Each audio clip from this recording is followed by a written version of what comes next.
everybody, and welcome to the celebration of you. And as always, I get ecstatic about the guests that I get to share with you as we get to celebrate amazing people.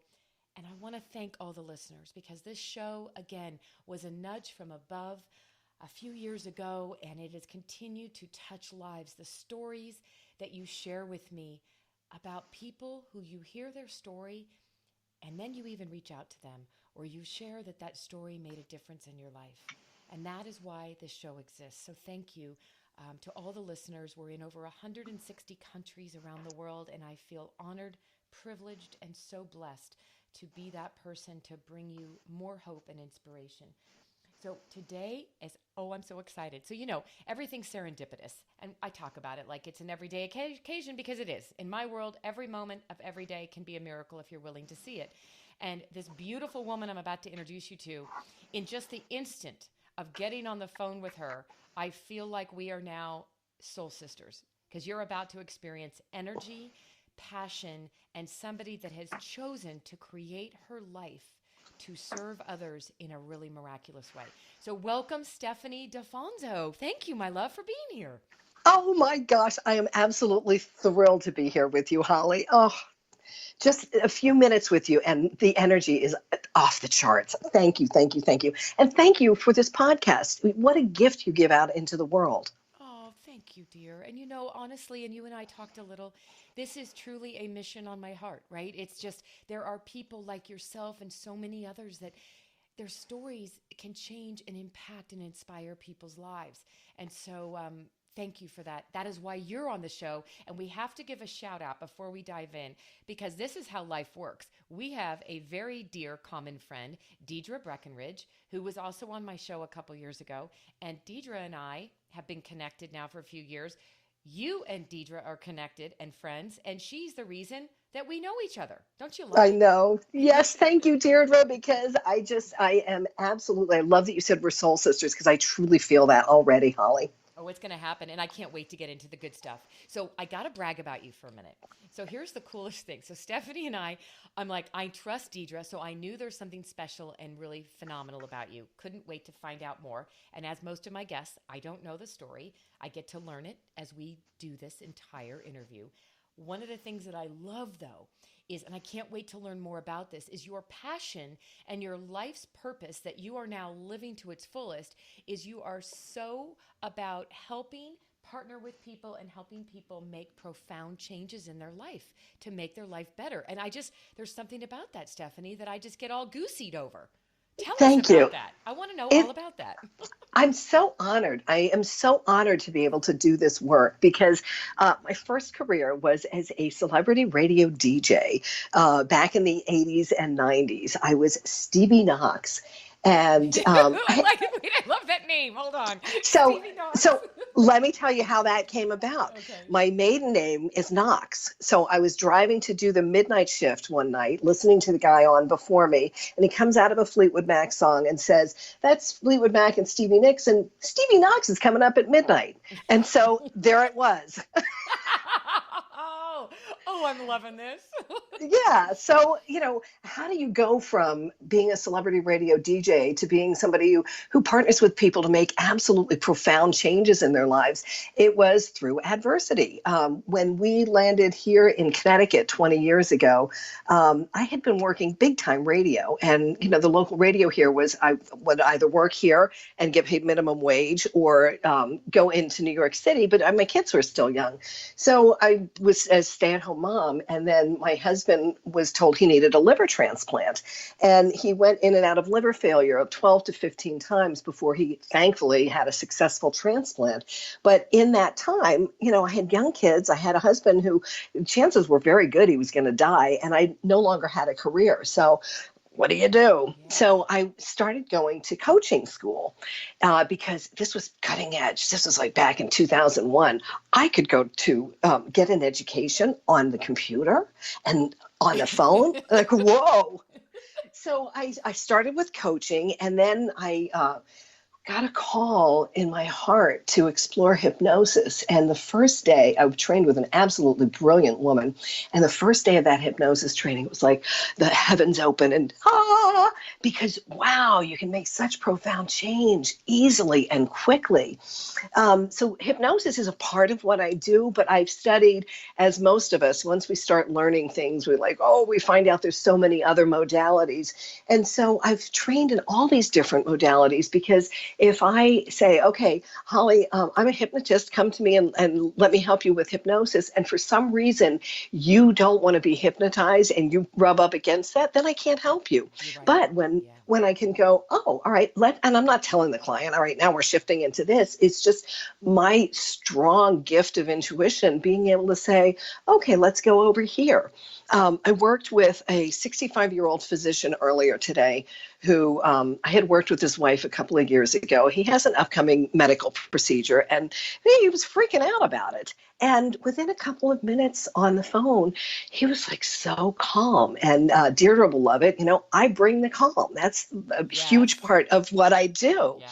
So this 65-year-old man, I did a recording for him. We're going to have another session or two before his surgery.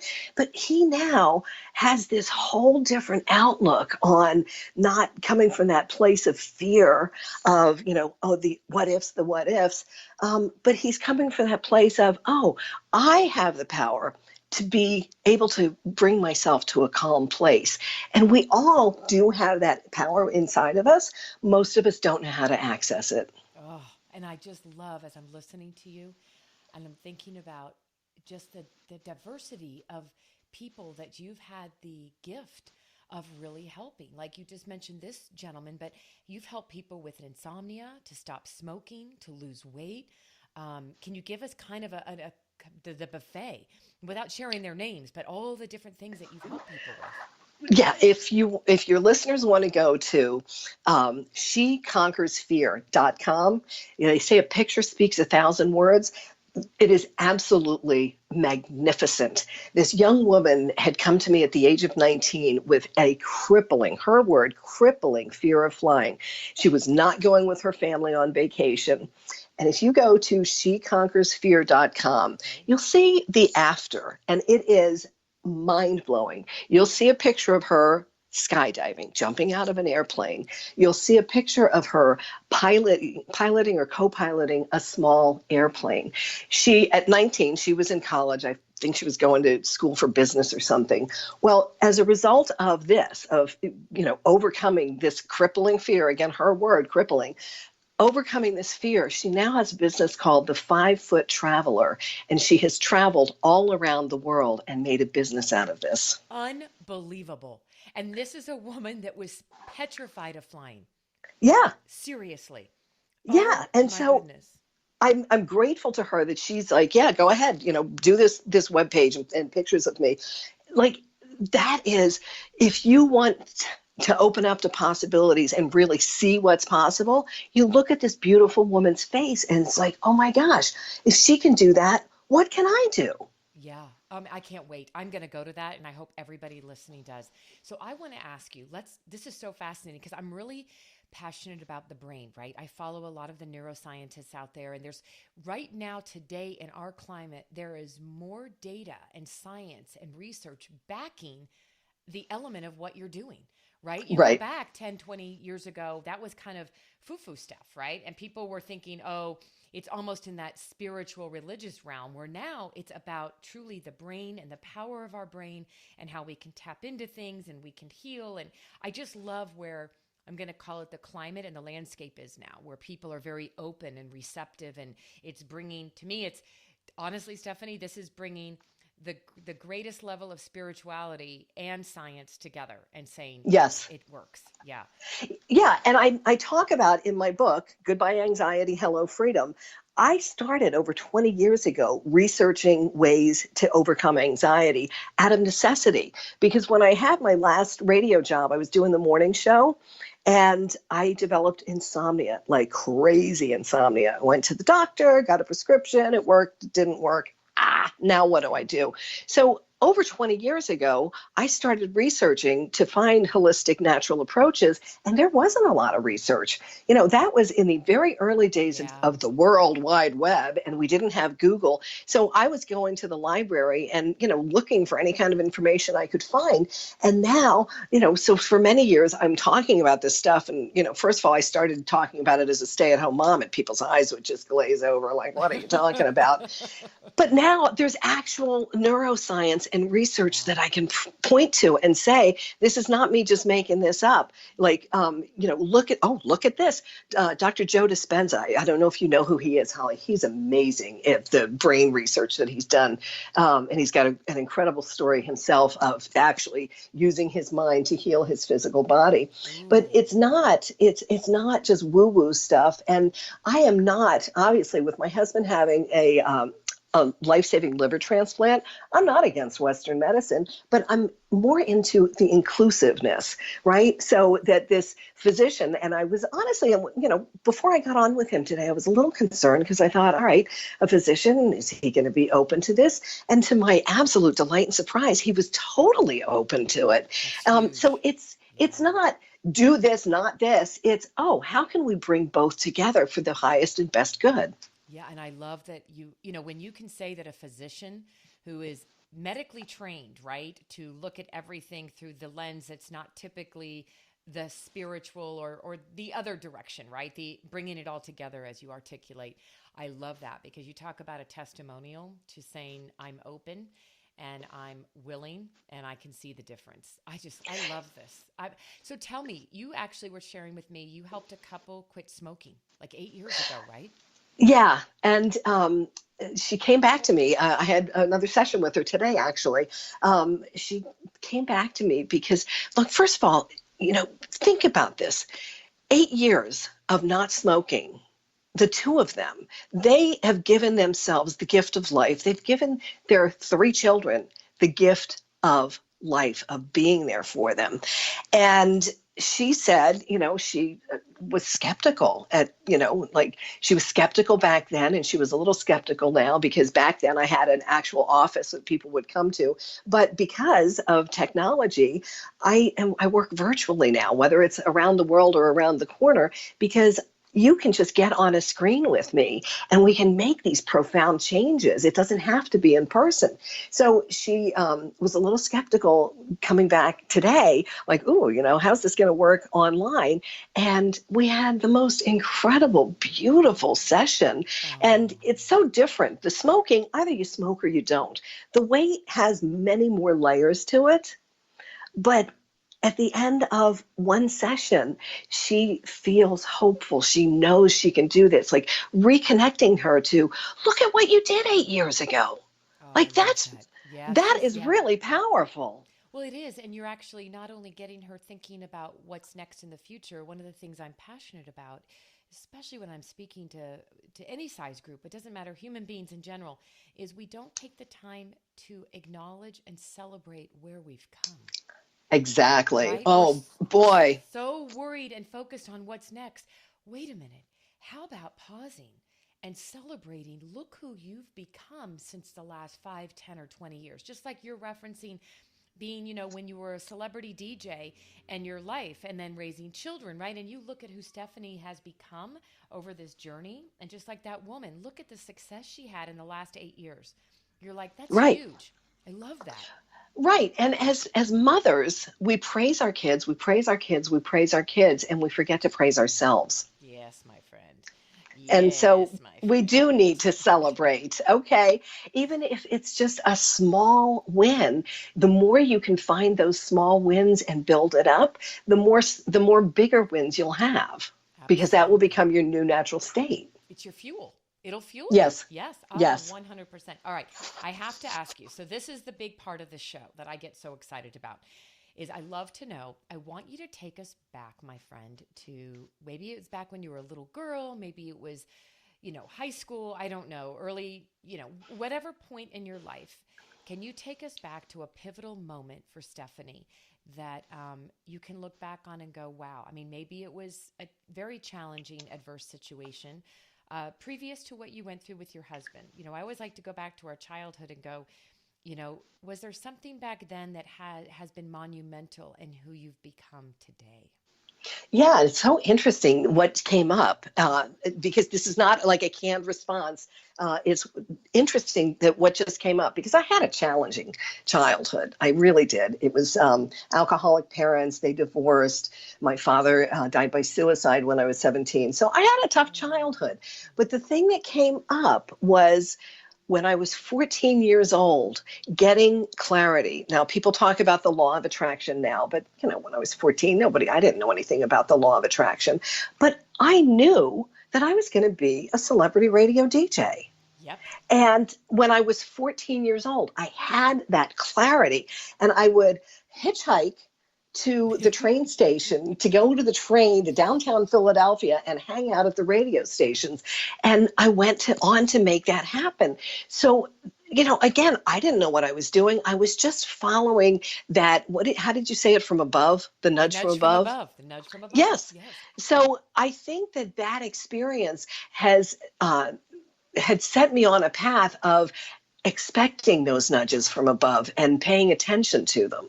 I am sitting here smiling with my eyes closed because now you're going to love this. You're going to realize why Deidre introduced us. And some people out there listening know, not a lot of people know this story. I've been sharing it, but as you're sharing this, again, realizing at a young age, I call them the butterflies on our shoulder, right? Those things that begin to manifest that create the dreams. What we see and what we can achieve and what we believe we end up doing. And I have to tell you this, I was the little overweight shy girl in third grade. At the time we lived in Pennsylvania, Stephanie, and our TV was in the basement. And on Friday nights, are you ready, girlfriend? This is going to date me. My favorite lineup, Love Boat and Fantasy Island. Do you remember those? Oh, yes, I do. Yes, I do. Oh, and it was just, I dreamed of being Julie. I was determined that I was going to be Julie. And long story, I share it. Wow. It's another story about how I made it happen. But, I did what I thought I should be doing and went to pre-law and hated it. And called my dad and said, I'm quitting college. And my beautiful Persian father's voice said on my dead body, will you quit? You figure it out and finish, and then you can travel the world. So all of that said, I ended up being Julie on the cruise ship. And it's a great story. I tell, especially the youth, tell me no, watch me go. I mean, the more everybody told me it'll never happen, the more fuel I got to make it happen.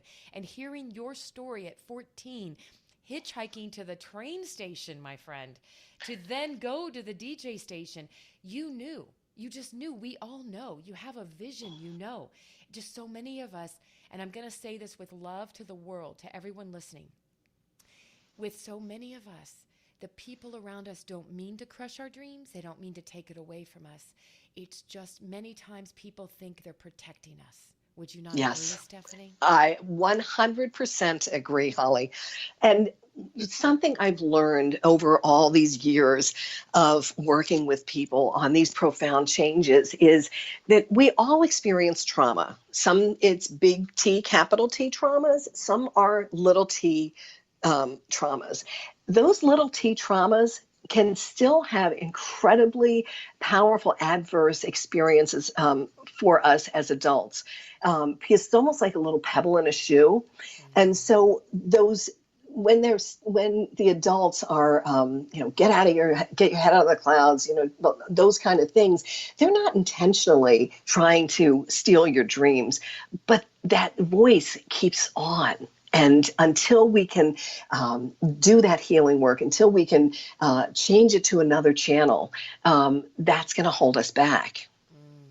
And somehow you and I can't believe, and I said, isn't it interesting that this is what came up? And it's so we could have this conversation about you having the similar experience of, even through the adversity of my childhood, I was able to listen to that voice without understanding that I was. And you, as that young child and your challenges, you were able to listen to that nudge. That's beautiful. Well, what I love about this, and I'm so grateful that we're both in the same place later in life, choosing to live. I'm going to say it boldly. We are choosing to live our soul's highest calling. And when people, and this is why you do the work you do, Stephanie, because people are craving to want to have a better life and they don't know where to start, right? And some of that work starts with getting the therapy of healing some of the stuff that we have to let go of. And I love the pebble in the shoe. Stephanie, I love that so much. Do you know? Thank you. I love it so Thank you. much. Well, and if I can just gently say, you use the word therapy. A lot of times, the reason that talk therapy doesn't help people make changes in their lives is because of something Albert Einstein said decades ago, that you can't change a problem at the same level of consciousness that created it. So we create it at the conscious level. We talk about it consciously ad nauseum, and nothing changes. What I know for sure is that when we can access the subconscious mind, and that's what I'm doing when I'm working with my clients, I'm working with their subconscious mind, their higher mind. When we can partner in that, then we can find the exact root cause of what is going to set them free and allow them to live the life of their dreams. Oh, I just love it. I can't wait because I want you to tell everybody as we wrap this up, my friend, how can we learn more about your services and I'm going to say your gifts that you're bringing the world? How do you want people to reach out to you to learn more about us? If they want to work with you, get your book, tell us all the goodness, how to get to you. Okay. Thank you. So StephanieDalfonzo.com. Hopefully you'll put that in the show notes because who the heck knows how to spell Dalfonzo. Yeah, it'll all be You can get 5 of the techniques for my book for free at number 5, easyways-to-calm-anxiety.com. I'm all over social media, and my book, Goodbye Anxiety, Hello Freedom, is available in paperback or Kindle on Amazon. And I have said for years that we need to be teaching our children how to be emotionally resilient.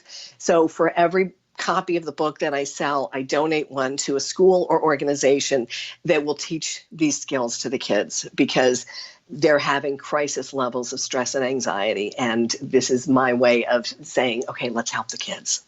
Okay, do you realize, I don't know if you've had a chance to listen to any of my recent guests on the show, Stephanie, but I just recently released the episode. Jeff Kubiak, I would like you to listen to his show. I'm going to make an introduction to the two of you. He is a former Olympic swimmer that became a principal, and he just released his book called One Drop of Kindness, and it's about the story is fictitious around Gus, but he's Gus, the boy that was bullied. And his passion, and I'm getting goosebumps because hearing what you just said, you two, again, it's going to be another soulful connection. And I love that we're talking like we're sitting on the phone and this is the show, but this is how I roll, that I'm going to make that introduction immediately. But please listen to his show. You'll know his story. Okay. I will. And I know I've got the goosebumps too. Oh, see, the goosies happen, everybody. I say it all the time. I get them all the time. You are amazing. I am so grateful to Deirdre for introducing us, and I am proud to call you Soul Sister. Oh, you've been a gift, my friend, and thank you. And anything I can get my fingers on, I would love to get access to your book. I'm going to send you my book. We're going to have some fun because this is the beginning of a lifelong friendship. So thank you for being with me today. Thank you. Thank you so much, Holly. Oh, loved it.